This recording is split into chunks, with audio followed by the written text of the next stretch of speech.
This conference is now being recorded. Welcome to the New York State Association of School Business Officials webinar. Today's program is Monthly Planner, April edition, Capital Project Final Cost Report. Your host for today is Donna Clement, Director of Professional Development with New York State ASBO. Operator assistance is available at any time during this conference by pressing £0. A question and answer session will follow the presentation. You may send chat questions during the presentation using the chat window indicated by a speech bubble icon located to the right of the presentation. Please address chat questions to the Q&A group using the drop-down list located at the bottom of the chat window. I will now turn the call over to our host. Donna, please begin. Thank you, Michelle, and welcome everyone to the webinar on this gorgeous day.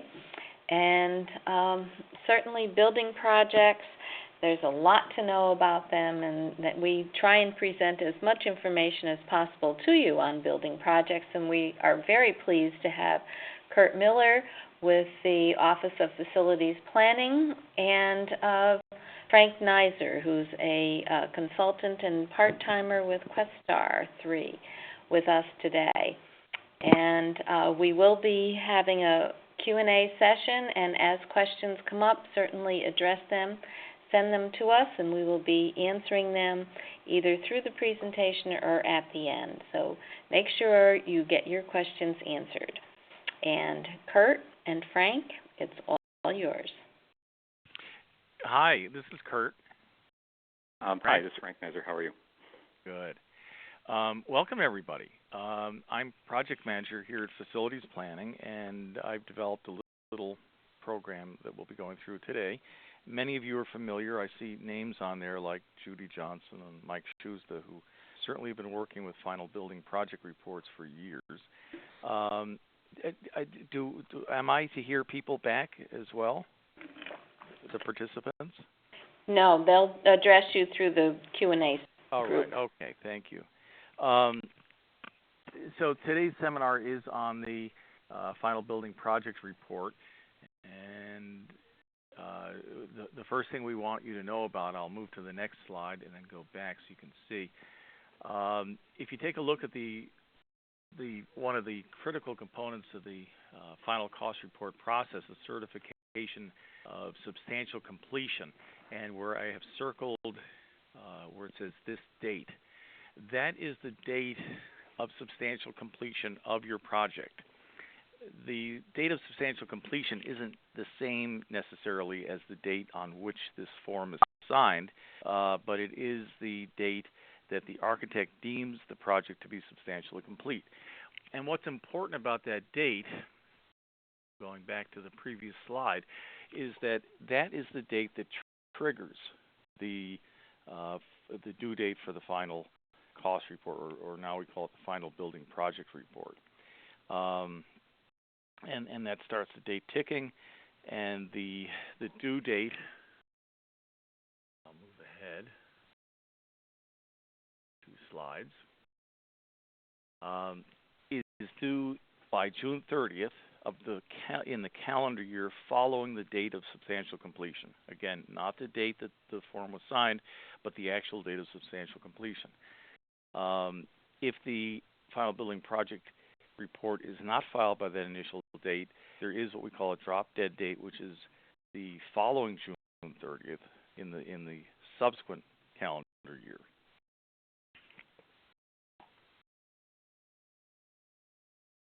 Here is a schedule, and folks can print this off, of the due dates for the final building project reports. It's kind of historical, with 2009, 2010 being the last year shown. And for a project that was completed in 2010, the initial due date would be the 30th of June, 2011. Now, there are always times when, for some reason or other, usually an issue of law in a contract issue, where there is litigation which would cause the owner not to be able to complete a final cost report on time, or a final building project report on time, and therefore we may allow an extension of the due date. But you must, in that case, request the extension. This isn't moving forward. There we go. So if you do believe, for the reasons above, that you are entitled to an extension, by all means send a letter to our office, to Carl Thurno, requesting an extension, but you must provide all the salient details and why the request should be granted, because this is dependent on what the point of law. It's not something we can do forgotten because the project was in a drawer, because you can't get it together, but it must be because of one of these points of law. Otherwise, we don't have the option. Change orders. All change orders must be submitted with or prior to the submission of the final building project report. The change orders needn't be approved prior to the submission, so you can submit them at the same time as the final cost report. Non-approved change orders is not a valid reason for extending the due date. Certification forms must be attached to the change orders. The certification form, which I show here, needs to be attached to the back of the change order.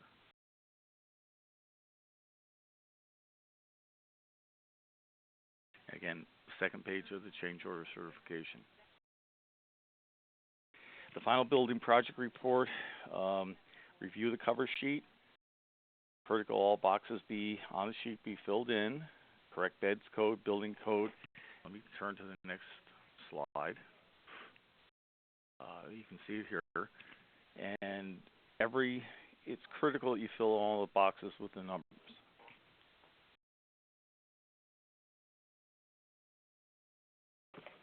Frank, do you have anything you'd like to add to this?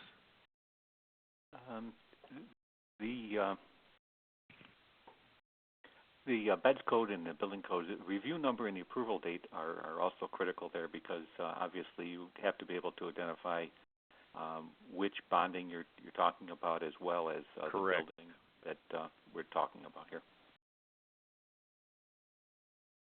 And if there's an extension in the final building project report, please attach a copy of the waiver to the cover sheet.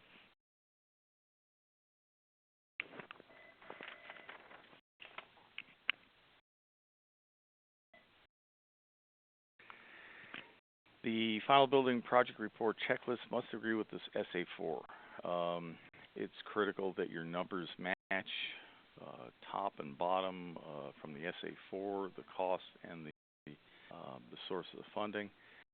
The values on the final cost report, if they exceed the SA4, you must submit a revision of the financial information document, the FPFI form, to reconcile all the amounts. And you must send copies of the funding resolutions, vote tallies with the FPFI if the funding level is greater. Now, typically, we do receive all these documents at the time of original submission for projects done since about 2007. Kurt, there's actually a question on this particular issue that has come in. Mm-hmm. The question is, assume a $100,000 project, and when the SA4 is issued, the total cost is $100,000. By the time the contracts are issued, the cost is estimated at $90,000, so the SA-139 indicates the $90,000 amount. When the project is completed, the final cost is $96,000. Does the final building project need an FPFI? So the original SA-4 was $100,000. The SA-139 came in at $90,000, but then the project actually closed out at $96,000. How would that be reconciled? I'm reading as we speak.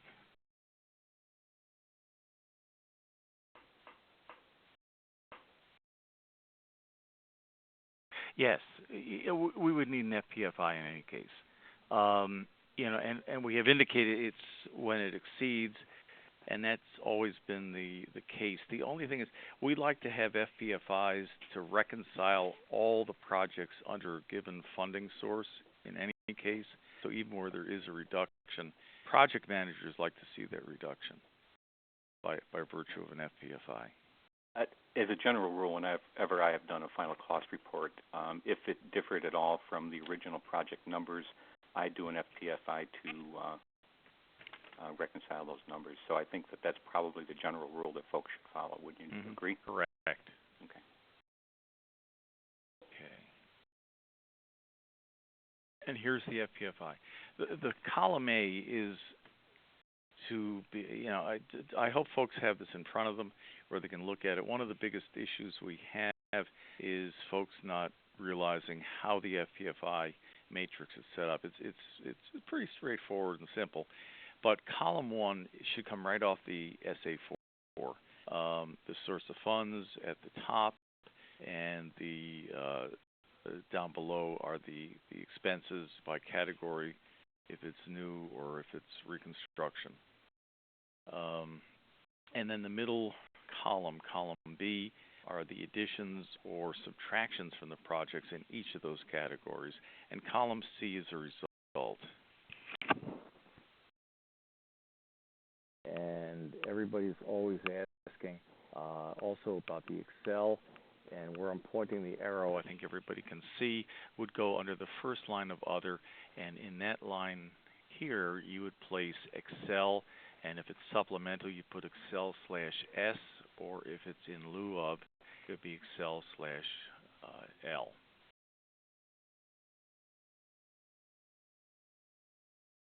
Now, reserves are a common issue that we have and present a challenge.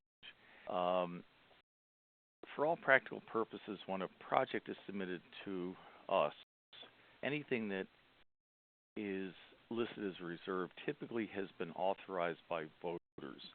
And so effectively, when it comes to us, it is a cash disbursement or would come under budgetary appropriation. So we really shouldn't ever see a situation where something is listed on the reserves line. In any case, if it is, then the FPFI may be used to move the monies over from reserves to budgetary. And then it should be supported by voter resolution.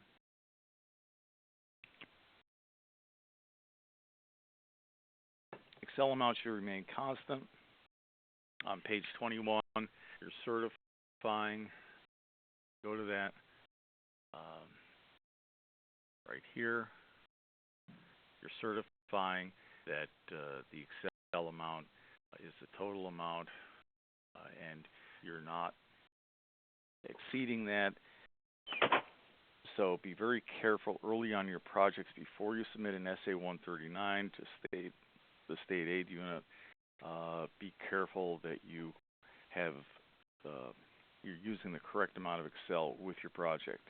If you overfund the Excel in your original project and you certify it with an SA-139, you could end up forfeiting, or you will end up forfeiting, the difference between the actual and the amount that you had certified.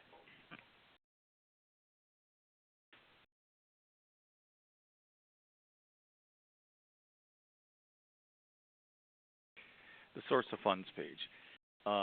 Make sure you fill out the contract date. This is date. It not only should, it must be, if you hope not to have any issues with building aid, it must be after the Commissioner's approval date to be eligible for building aid. And the source of funding must equal or be greater than the total expenditure cited in the report.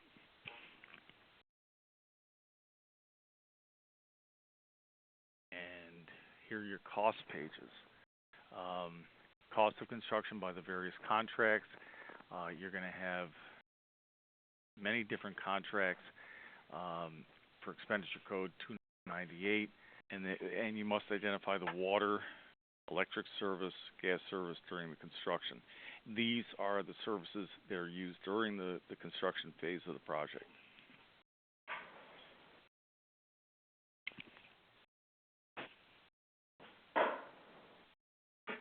Frank, you probably have filled in a lot more of these than I've even seen.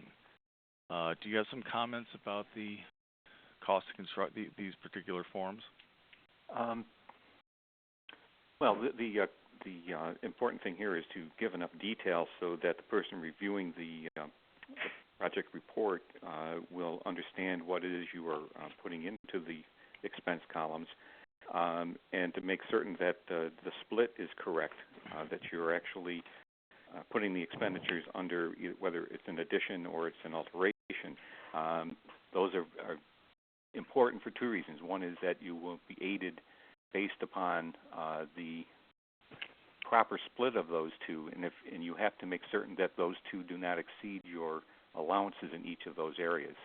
So if you have an addition approved at total cost allowance of, say, $1 million, you don't want to exceed that amount if you anticipate getting aid on the full amount. The issue, of course, is that the expenditures have to be split out by both addition and alterations, and most of the time you're going to see that your alteration allowance is going to be higher than the additional allowance. So make certain that you're putting the costs in the proper places so that you don't exceed your cost allowances. Exactly. Incidental costs on page 13. Let me move to that. Page 13 right here. You see the incidental costs under expenditure codes 245, 6, 201, and 244. These are the additional services, the legal services, the construction, engineering services, and the architect services. These are the main incidental costs associated with the project. And on page 13 that we just showed, identifies those specific details of the incidental costs, and you must specify a designer. All contracts do have a designer, your architect or engineer, and there are a total of 8 categories of incidental costs. Now, there are generally 2 pots of money, the construction costs and the incidental expenses. In the case of elementary school projects, the incidental expenses are limited to 25% of the maximum cost allowance. In the case of high school or secondary, grades 7 to 12, those incidental expenses are 25% of the construction costs.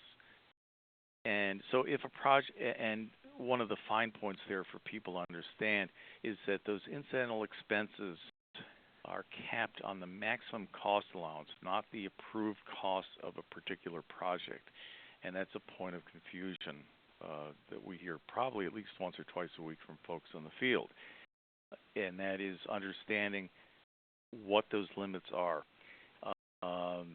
Frequently we'll have projects that include site work. Site work is an incidental cost, and there may be a small amount of work done in the building. It may be a $2,000 project to replace windows or doors or locks or something like that. And the incidental costs might well exceed those construction costs. And that's okay up to the maximum cost allowance allowed for that building in that particular project. And that's based on your building aid units. So you have both the construction costs and the incidental costs. If a project has both alterations and additions, you'll have 4 pots of money. You'll have construction and incidental costs on both the new and the addition. I'm sorry, both the addition and the reconstruction. So what you always try to do is not to exceed any of the 4 possible maximum cost allowances. The maximum cost allowances for any project are cited on your SA 130, which has been sent to you by the state aid unit.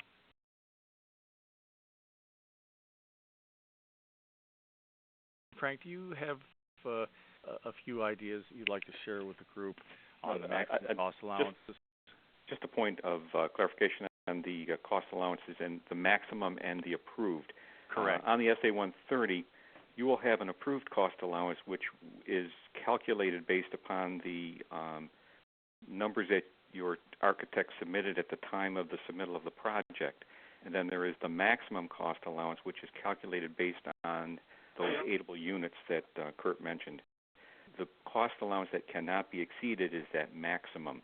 And this is a point where the FP or the FIFP form would come in if your project had a shift of cost, and so you exceeded your approved cost allowance. You need to use that FPFI form in order to increase that allowance.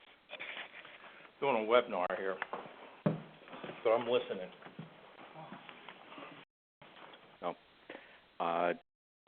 So it's actually, you've got to take a look at that maximum cost allowance and not exceed that in each of those areas, rather than the approved cost allowance that might be on your FP 130. Yeah, and I'm sure, Frank, you've noticed over the years there is confusion over that point, and understandably so. Yes, and that's really how districts do get a lot of their incidental costs covered, is that the maximum cost allowance is much greater than what would be the calculated cost allowance if you were to just take 25% of the construction that you're doing. The allowed costs, right. Correct. The approved costs. Furniture and equipment. Now, this is another point of confusion. Furniture and equipment is aidable in new buildings, in additions. There are restrictions on aidable furniture and equipment items in additions. In alterations only projects, the only things that we aid under F&E are technology items, technology-related kind of items, but not furniture and equipment. The logic behind this is we have furnished the building previously. Pardon? We do expect desks and teachers' desks and a lot of the equipment to be recycled, reused, even in the case of a reconstruction of the building. Thank you. I've been looking through it. What I like is the stuff you're doing. You're tying it back to the mills, and then you jump forward on some of the military from World War II. That was good. I like that. I'm sorry. I'm hearing background noise, and I'm not sure if it's being addressed to us. Frank, do you hear that? I heard it. I don't know where it's coming from, Kurt. Oh, okay. So, inappropriate expenses for furniture and equipment. We donate trucks, portable generators, tools, maintenance equipment, man lifts, forklifts, band uniforms, musical instruments, synthetic turf maintenance equipment, sweepers, vacuums, two-way radios that are used in construction or maintenance equipment. We have had a number of submissions come in, particularly for artificial turf, where groomers and sweepers have been included as an incidental expense. They are not aidable items in a capital project.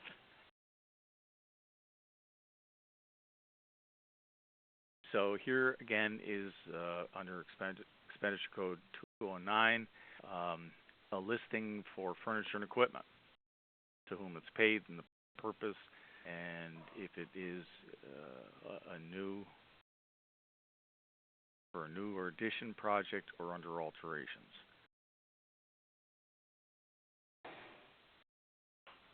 The summary of expenditures.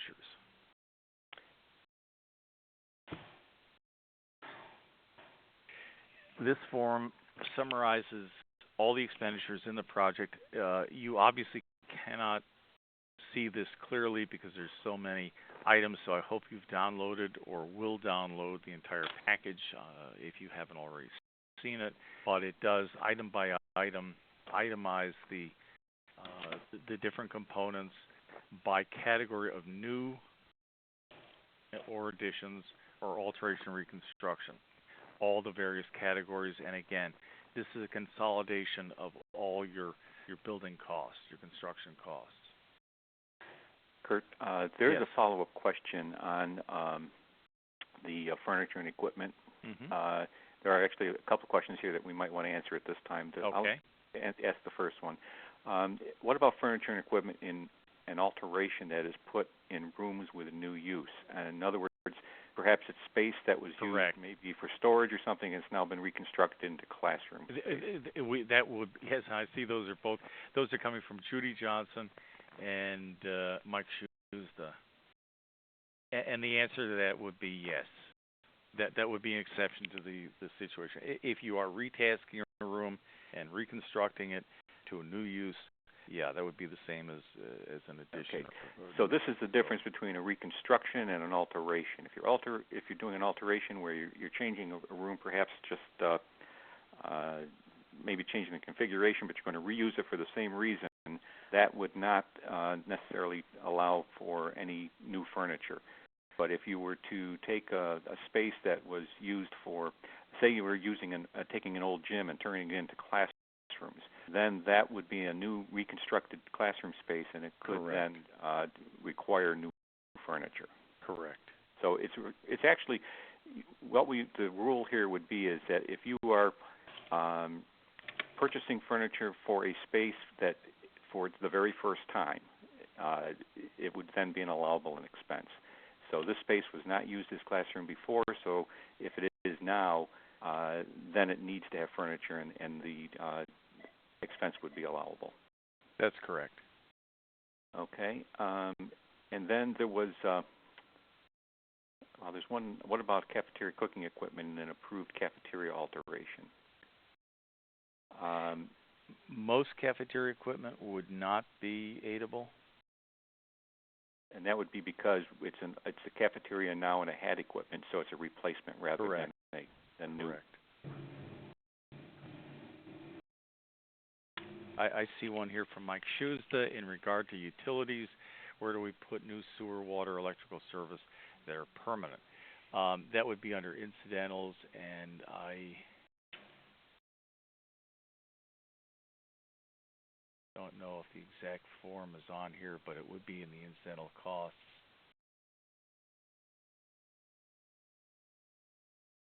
Frank, do you have a good answer for that one?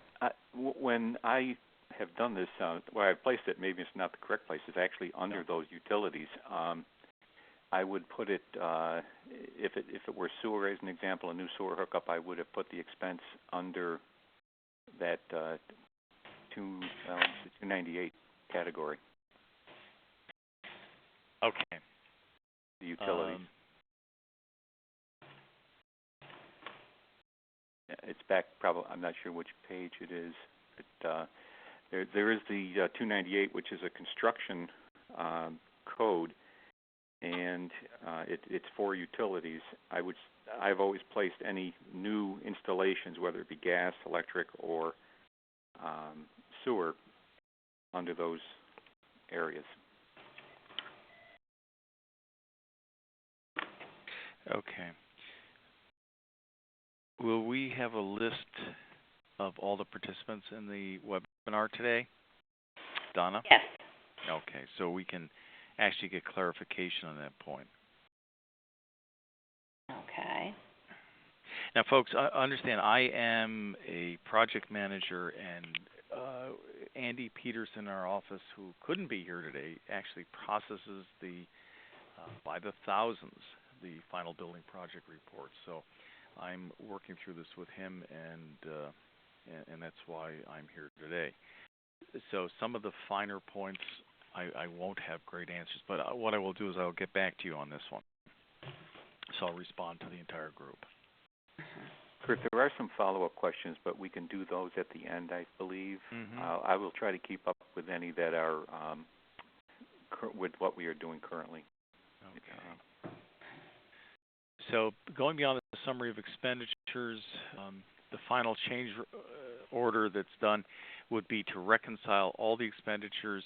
You would issue a deduct change order for any remaining construction allowance that must be made at the completion of the project. And that actually completes the actual written presentation. So at this point, you want to go to some of the questions? We can go to some of the questions. There was a follow-up question from William Malloy about the prior question about the FPFI form. It was sent in at 2:21 p.m. You have the questions there as well, Kurt, right? I'm looking through. Yeah. No. Okay. It's asking a question about whether it's a change of policy with the department, so I can't answer it. Okay. Okay, well, I'll read the question, and then Okay. the both of you can respond in whatever way is appropriate. This is Donna. William Malloy, he said, the follow-up to the prior question, the instructions for the FPFI form indicate it is only needed when expenses exceed the original appropriation. Today, you indicate that the FPFI form should be used to reconcile the SA4 to actual cost, whether it increases or decreases. Is this a change in policy that will be reflected in revised instructions for the form, or rather just the reality of what the department would like to see? Well, it's a real good question, and I touched on that earlier.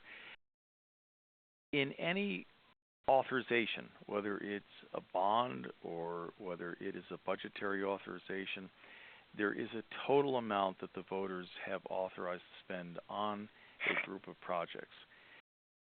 If the total of all projects under a particular authorization exceed that authorization at any time, then we should have an FPFI that would reduce those projects under that authorization, so that the total does not exceed the total amount that's been authorized.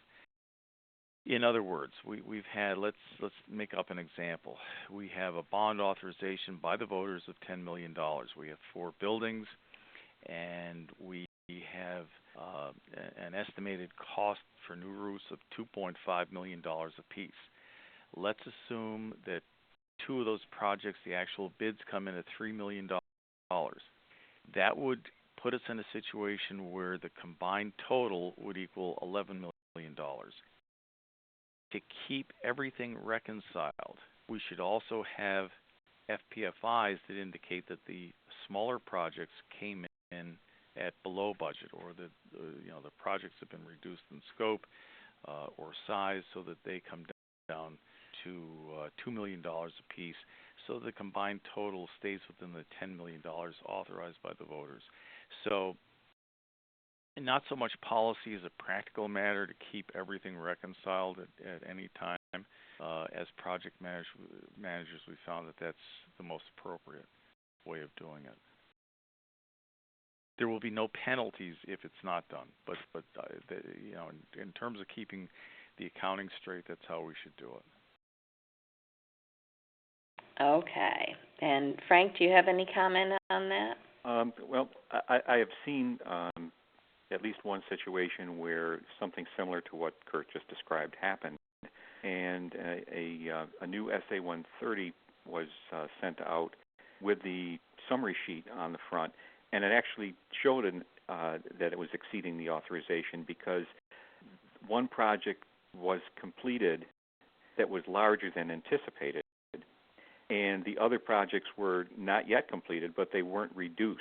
So it's a confusing situation as well, as if you don't make those changes as you go. Right.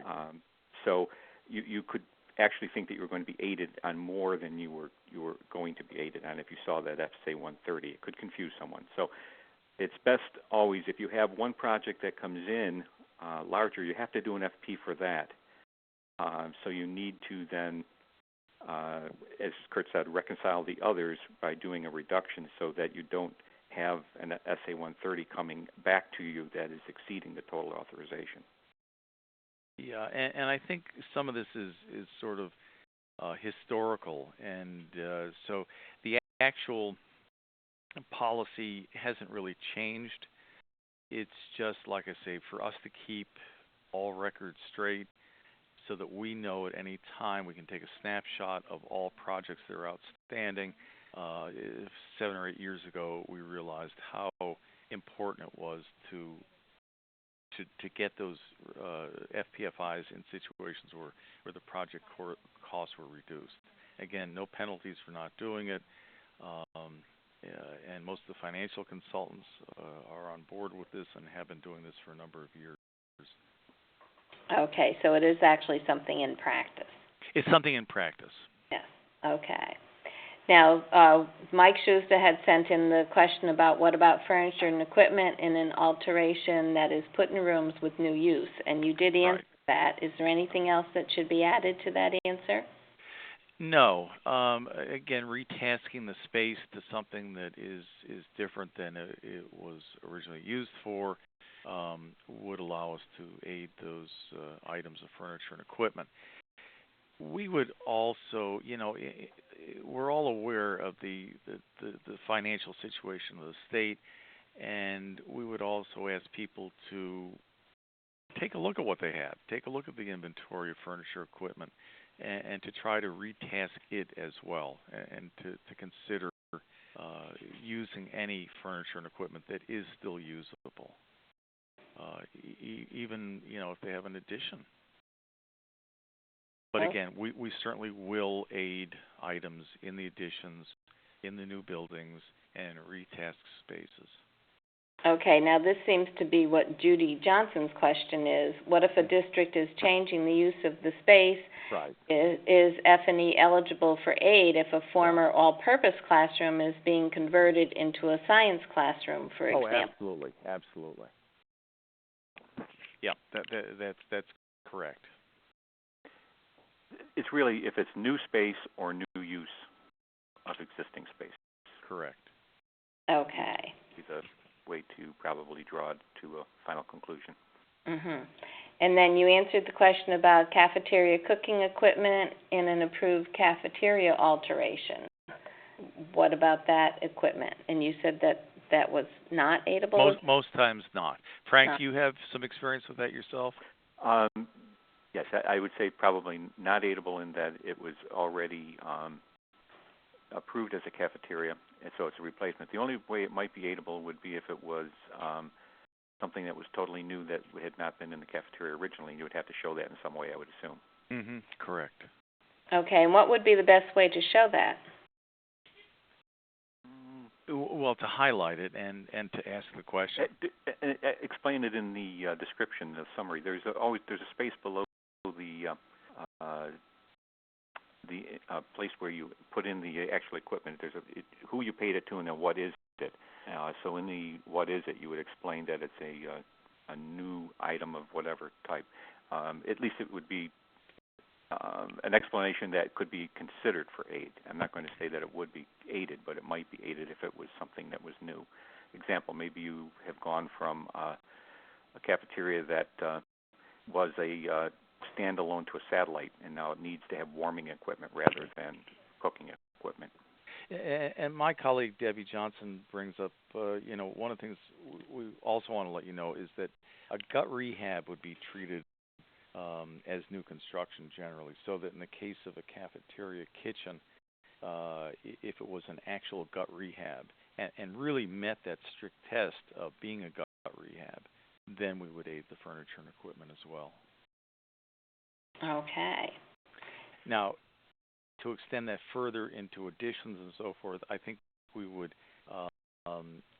we'd want to have a discussion on the point because if one were doing a gut rehab to an addition on a building,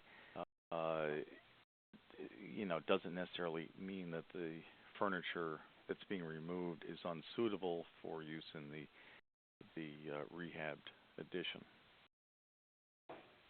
So that information would then be written, and then someone from your office would review and discuss it with the... Call and talk about it. Okay. Correct. All right, Beth Gillette has a question, and it says, in regards to change orders to draw down allowances or field order directives for rejected work, what happens when contractor will not sign change order documents? That does happen from time to time, and it gets to be a difficult situation because it must be a licensed person in the field working for the district who does sign a change order. They will need to find somebody who is willing to sign that change order for them. It may be another designer. Okay, so if the contractor won't do it, a designer? Or another right. Somebody who has the authority to sign it must sign it. Or there must be litigation because it's not being signed, in which case the final building project report due date would change legitimately because of litigation.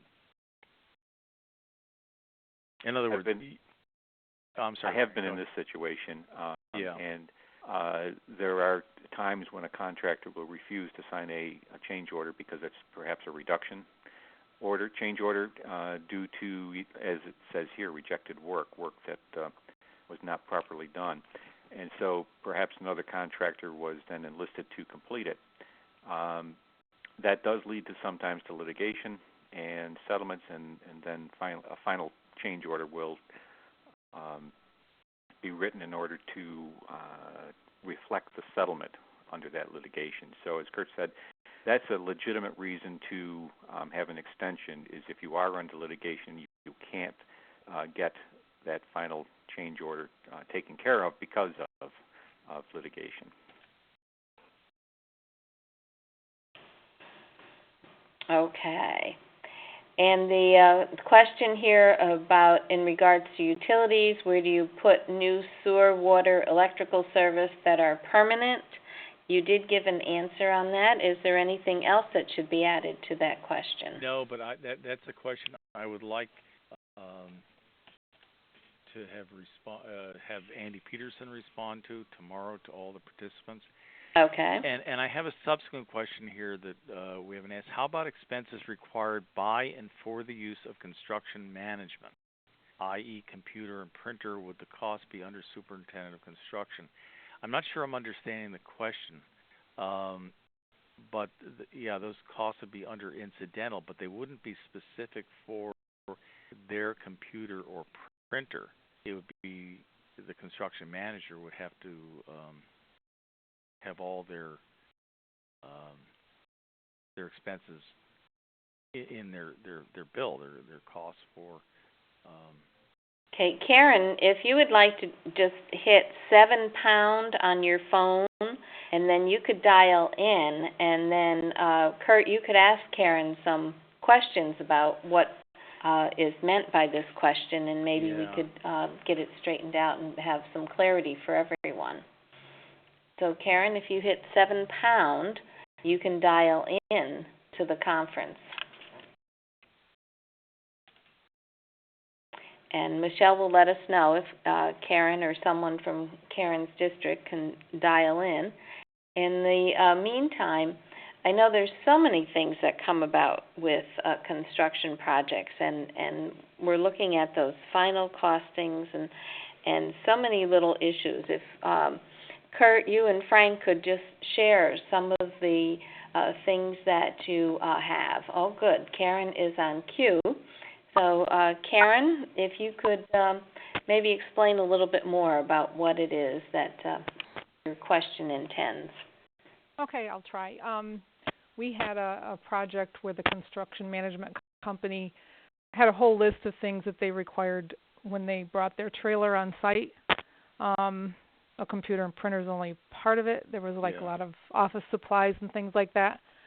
And when I went to put it, I thought I was going to put it on the incidentals. I realized that this probably isn't going to be an approved expense. Yeah, I think that's a good question, and I'm going to be perfectly honest with you. I don't have a great answer, so I have copied that down, and I'm going to have Andy Peterson ask that tomorrow. My guess is that's got to be included in the cost of the project manager. Those wouldn't be items separate. Right. So for you to put on your incidental costs, those are part of a package that would be submitted. That would be part of the contract costs with the construction manager.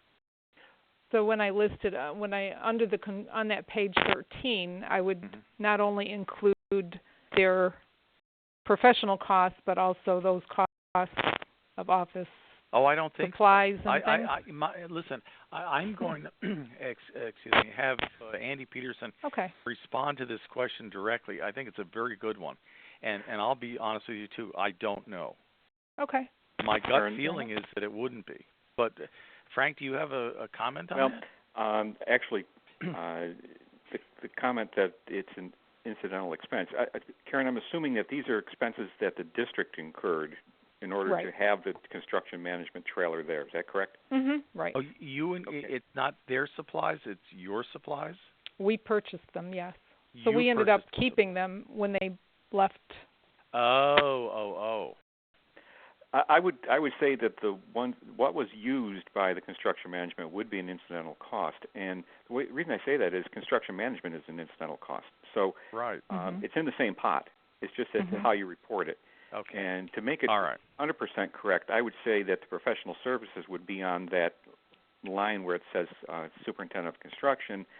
The other expenses, such as the computer and those kinds of things, would be contractual expenses that you incurred because of them. And so it's all incidental. It just would be reported in two different places. That would be my take on it. Okay. Okay, that seems to help out somewhat, and Yeah. we can still have Andy respond to it tomorrow as well. All right, great. Thank you. Okay, thank you, Karen. Good luck with the rest of your project. Bye. Okay. We have another question. It's from Mike Schuster. It says, are there any new regulations or changes regarding building aid that we should be aware of? Can Frank come on the line? I'm sorry, Mike. Sure. If he wants to hit 7 pound, sure, Mike can be on the line. And then Michelle will let us know when he does that. But it's 7 pound on your phone. We now have Michael on the line. Okay, Mike, welcome. Oh, good afternoon. Thank you. Hello, Okay. Mike. How are you? Good. Thank you. Good. Mike, could you expand on your question a little, please? Well, as we're looking at the upcoming state budget, Yeah. the biggest thing I've seen with regard to building aid is the possibility that Board of Regents proposal is going to change the maximum cost allowance for incidental to become the percentage of actual construction cost, Right. as opposed to the cost allowance. And I didn't know if you folks over in facilities planning have a feeling about whether or not that's going to happen. I can't answer whether or not it's going to happen, but I'm glad you brought it up. Let's discuss it. The what's under discussion is, as I mentioned earlier, that there is a maximum cost allowance based on the capacity, what we call the capacity of the building aid units assigned to a building. It's simply those building aid units multiplied by the construction cost index and the incidental cost index, which we publish monthly. I put it on our webpage every month, updated by the Labor Department. And you can multiply them out to figure out at any time what the maximum cost allowance is for the building. Now, let's assume that the maximum cost allowance for a building is $10 million based on the number of building aid units. And let's assume you have a project that you submit currently that is for $100,000 in new exterior doors. Under today's rules, you would be allowed if this is a secondary building, your cost allowance, if let's say it's your construction cost is maximum cost allowance is $10 million, then that would mean that you would have a $2.5 million maximum cost allowance on your incidentals. So under current rules, you would be allowed to do $100,000 in the building, and you could then do $2.5 million worth of incidental work, which could include field work, site work, parking spaces, etc., before you'd exceed your maximum cost allowance on the incidental side. What we are proposing, or what has been under discussion, and I have no indicator as to whether it will become a regulation or not, but what is being discussed is that if you do a $100,000 project, you would be limited to 25% of that at the secondary level, or 20% at the elementary for your incidental costs. So you'll be maxed out at $25,000. not the $250,000 as in the example we're discussing. So that's the proposal. That's the discussion. If I can ask an additional question, Kurt? Absolutely.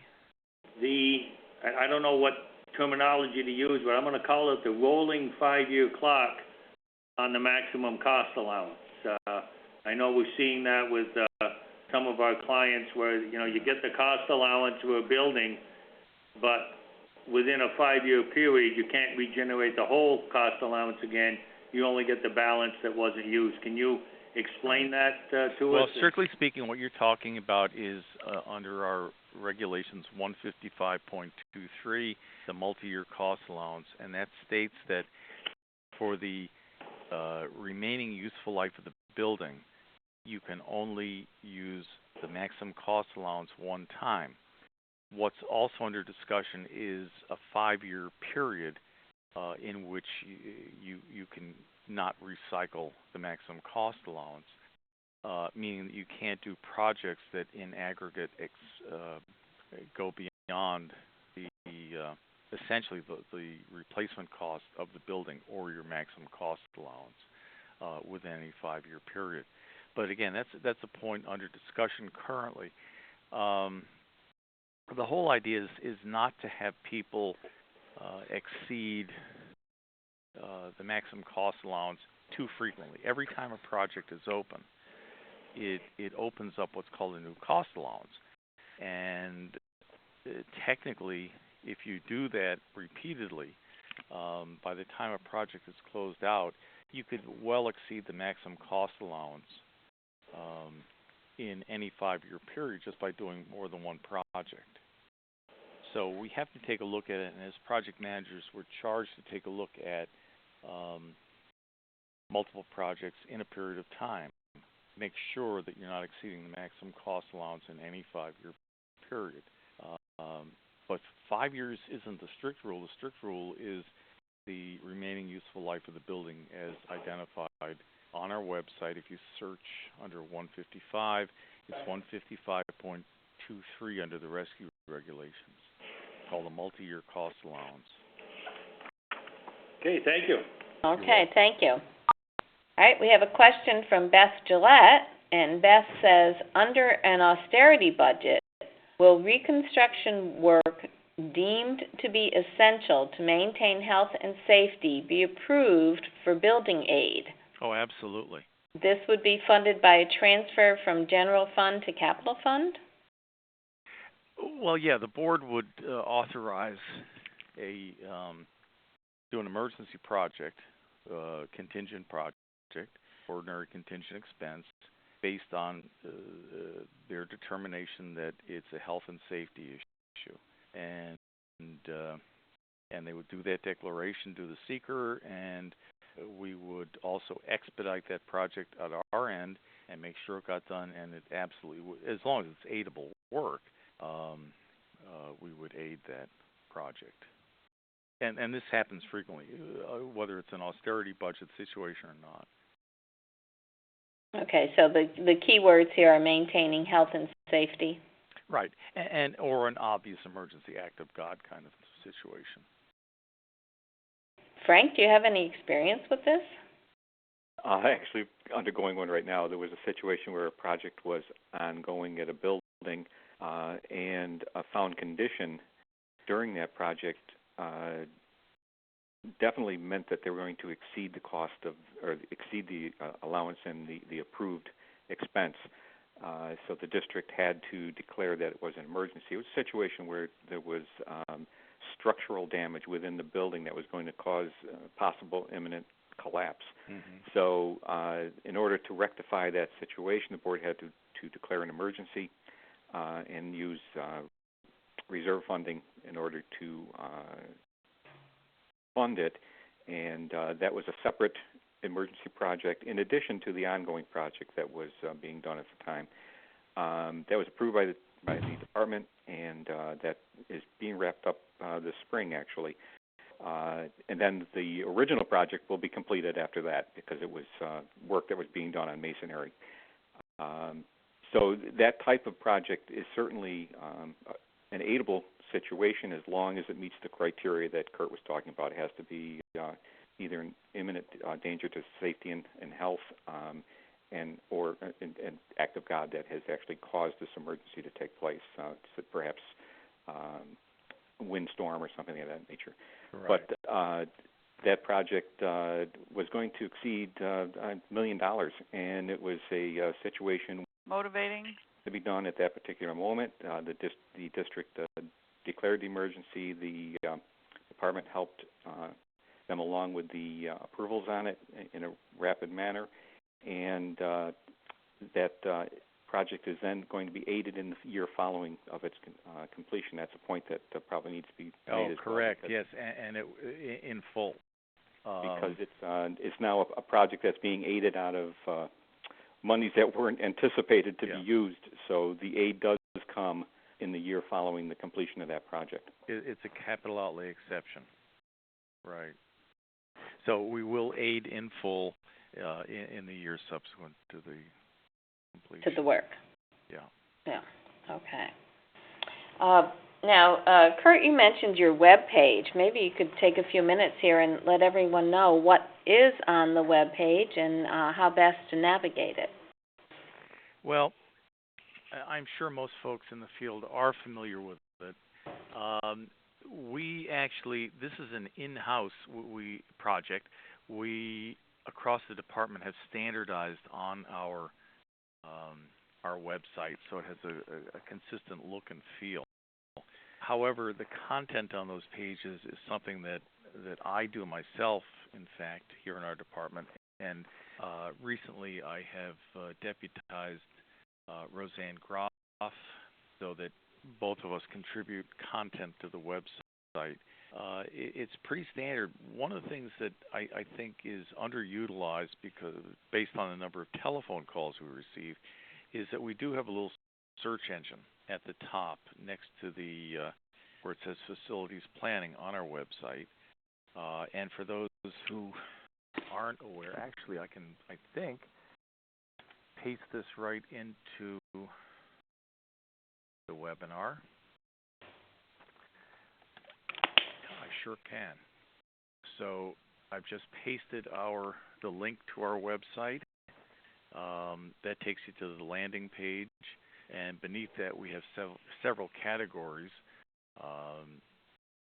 that include, under basic categories, the news, the project status, our finance and cost index pages, our forums page, which is the one that's used probably most, and the surveys, which includes our building conditions survey and the annual visual inspection, and then finally the office directory.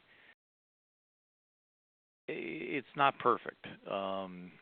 Remembering that this is done in-house, it's done by myself and Roseanne. We try to keep it up to date. We try to post things as they come. Sometimes we have links that don't work or old links. While we strive for perfection, we fail to meet it generally. But again, if you do have a question and you plug it into the search engine, generally you can find it. For example, I just mentioned the rescue regulations. If you type in 155 in that search engine, it'll bring you right to the rescue regulations. The same way, if you have any questions on planning your project, any forums, it'll take you right to those pages. Okay, and Frank, do you find how do you use the website? Is it I use it frequently, especially for checking on the status of change orders and those kinds of things. There are the link to the different reports that you can get to on the site, and they're very useful for maintaining where you are with a particular project at any given time.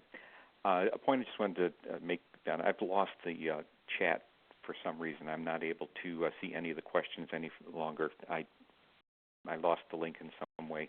I don't know if that's something we can fix or not. Is our host with us? Sure. One moment, please. Mm-hmm.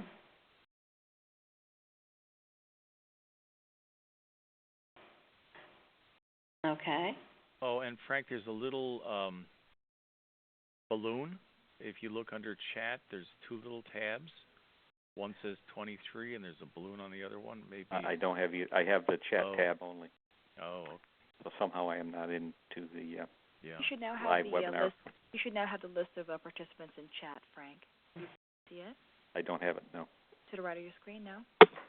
I just have just a tab that says chat, Okay. and there's nothing below it. Well, in the meantime, what Kurt, you mentioned that you get lots of calls. What are some of the top calls or major points that you feel would be certainly helpful that either were addressed in the webinar or something else that could be discussed so that our listeners and attendees will be aware of that? The most common one is about the incidentals and maximum cost allowance. This is probably by far, certainly a week doesn't go by when we don't get a call. And again, I'm the first one to add that this is a confusing point. What the maximum cost allowances are, the approved costs versus the actual maximum cost allowance that a building would generate. And second, also the multi-year cost allowance, how that factors in, why it's relevant, why it's important to a district. And I can't, I guess Mike brought it up earlier, how do we deal with this multi-year cost allowance? And I think that that's the most significant question that we get, or the two most significant questions, and the most frequent questions. And if there are any further confusing points on that, I encourage people to please ask them. Any specific questions on those maximum cost allowances or multi-year cost allowance. Now, is that information on the website as well? It is, but again, I think it bears clarification, which is one of the reasons we get the call so frequently, particularly about the 5-year window, as Mike brought up, which again, strictly by regulation, is not 5 years, but the useful life of the building, which may be much longer than 5 years, could be 15 years, 20 years, or 30 years, depending on the type of work and the condition of the building. And really what it is to prevent is constantly recharging and reusing the maximum cost allowance and exceeding it unnecessarily. The state is in the business to assure that schools operate safely and have safe academic environment for our kids, but there are limits to how frequently we're going to reconstruct a building, for example. The only exception to that kind of rule, technology changes much more rapidly than does a building envelope or the building envelope's utility. And we will always discuss changes in technology. So I would hasten to add that one. Okay. We see 5 to 6, 7 years is not uncommon for the needs of technology to change and to be addressed in the capital project. Right. Technology is always changing. Karen Johnson has a question. Where can we check to see that the final cost report has been received and or approved? Let me get back to where is this?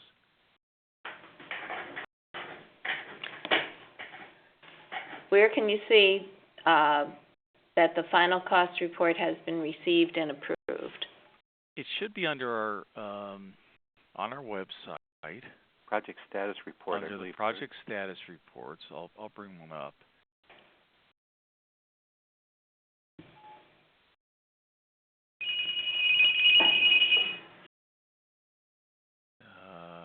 Let's see if it is on there.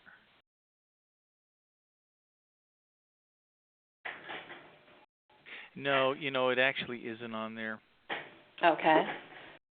So I would encourage you to call.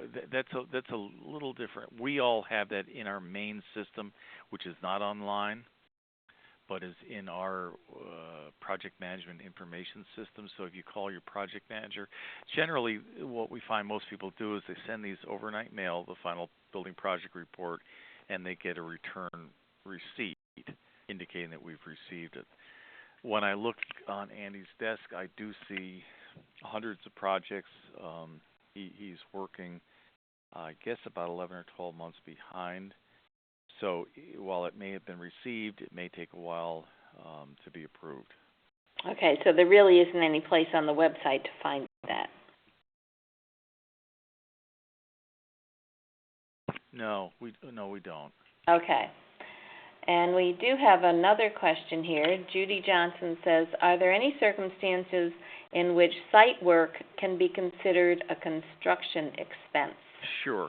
Any time where it's a supply issue of electric power, gas, water supply, these would be typically they're site work, where you're bringing a line in from the road for connecting up to public water or going out to connect to public sewer or gas line. These would, in the strictest sense, would be site work, but they can be put on as construction expenses where that's the only thing in the project. Or even if they're associated with another project, it will be legitimately put on as a construction expense. Same way with a septic system, where there's a leach field and septic tank. And this happens frequently because these are costs to support the building. So those are the times that they would be legitimately considered construction expenses. Costs. Okay, Frank, have you had any experience with that? Actually, that goes back to one of the questions we had previously, and I had mentioned that if it was a new service for electric or gas or whatever, that I would put that under that 298 utilities. That's an actual construction code. So that follows with what Kurt has just said. Oh, correct. And the other possibility, of course, would be any actual excavation for new construction. So if you're doing an addition and you have to do site work to prepare the ground for that particular addition, that site work would also then be considered construction. Correct. Good point of clarification. Okay. Anything else? As Kurt, of I actually have a comment? question I would throw out, Kurt. I'm for sorry, you. Frank? I have a question I might throw out for you to respond to, Kurt. Change orders. Maybe you could just briefly give an explanation of what it takes for a change order to be approved. And I mean in the sense of what would be approved and what would not be approved if you were to put a change order into the process. Well, there are so many different circumstances, but generally, if it's within the scope of the work that's been submitted to us, we're going to look at and potentially approve the change order.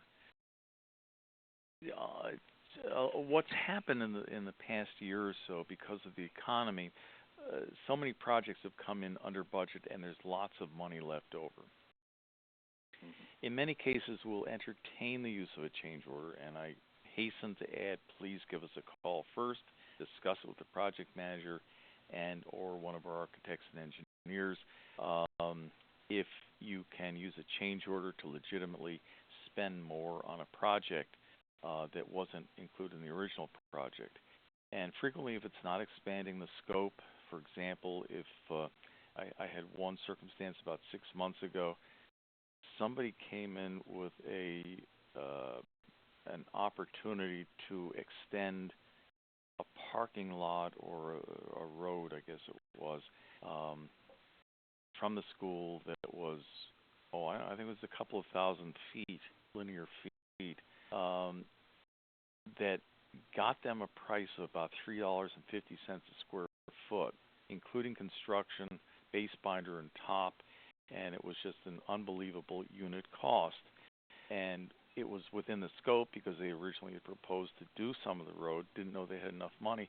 So even though the actual cost was well in excess of $100,000, we did allow them to do that as a change order.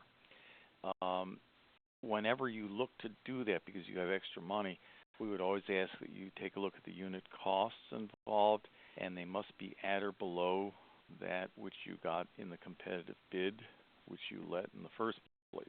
So we'll take a look at that too.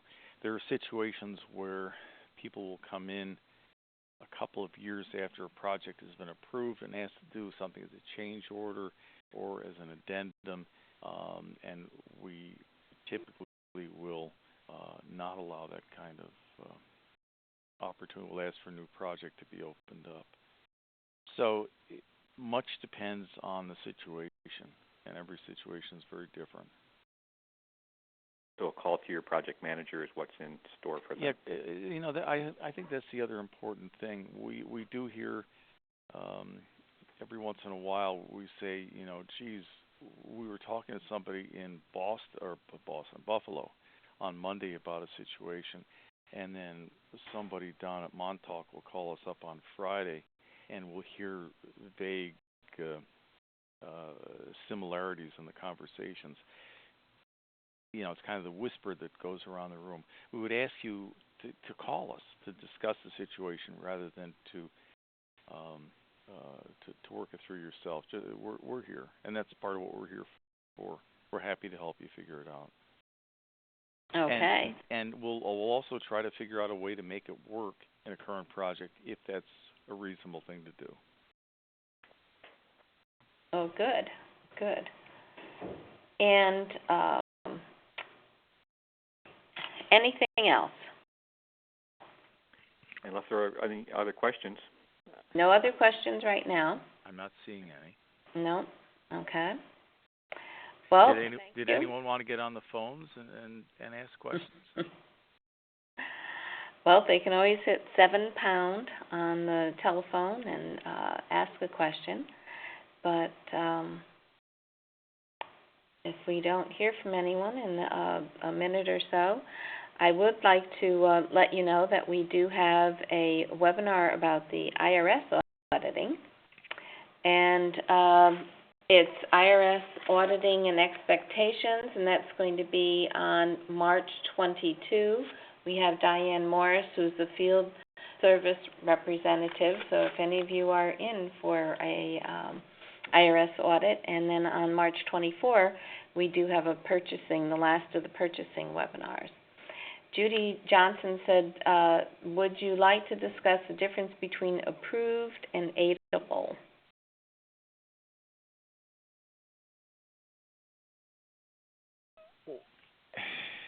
How about Judy get on the line to flesh that out a little more? Okay, Judy, if you press 7# and then give Kurt a little more information about the idea of differences. I'm here. Okay. Okay, Judy. You hear me? Spell out a little more completely. Kurt, the question we get all the time, people will say to me, but SED approved it, why aren't they aiding it? Now, aiding, when you say it, do you mean a whole project or a little piece? No, a certain expense. Well, they approved us to do a storage building. Why aren't they aiding it? Oh, a storage building's not aidable. I know. Space share. Well, but people think approved means you are saying you will aid it. Yeah, and that's a good point. I had one yesterday. Here's an example. A very small district put an addition, a locker room, shower addition on their gymnasium. And I got a call back 3 years later. How come we got a statement from state aid unit that this is not aidable? What are the steps that type of work any capacity and is not aidable? What happened was the superintendent had retired. It was all well known at the time, but it's not aidable work. There are certain kinds of expenses in a project or certain kinds of projects that simply aren't aidable, and storage spaces typically are not. Press boxes, concession stands simply are not aidable projects. Right. So yeah, that's we the point. Yeah, we will issue a building permit, Mhm. but certain types of projects don't generate any capacity or simply are not aidable. Exactly. It doesn't mean you're agreeing to aid it. It means you Right. approved it. And we that give it you a meets building code. permit. Correct. Right. Oh, okay. Yeah. What do you mean by not generating capacity? Well, our function is to give building aid to instructional buildings and to bus garages and bus maintenance facilities.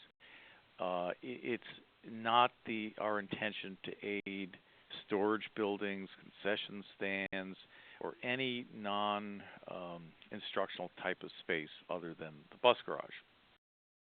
So, and even, for example, on an instructional building, if you add space, it could be classrooms that aren't used or aren't seen as necessary by our rules for instruction based on the number of students in the building, then we are not able to give it any what we call capacity, building aid units.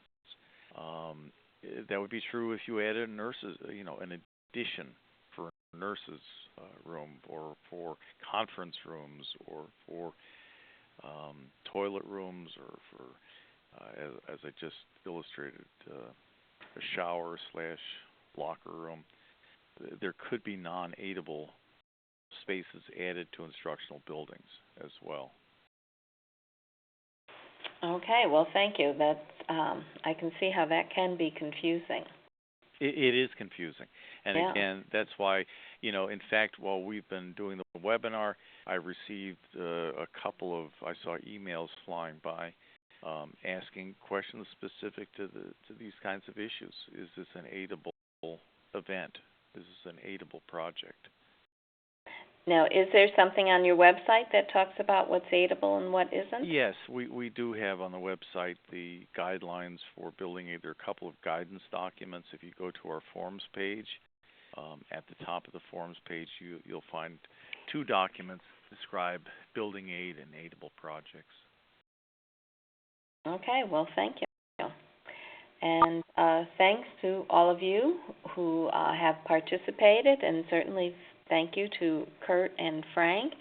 And we will have the chat questions available and get some answers for those and send them out to you. And enjoy the rest of this beautiful day. Thank you very much. Ladies and gentlemen, this concludes today's New York State ASBO webinar. Thank you all for attending.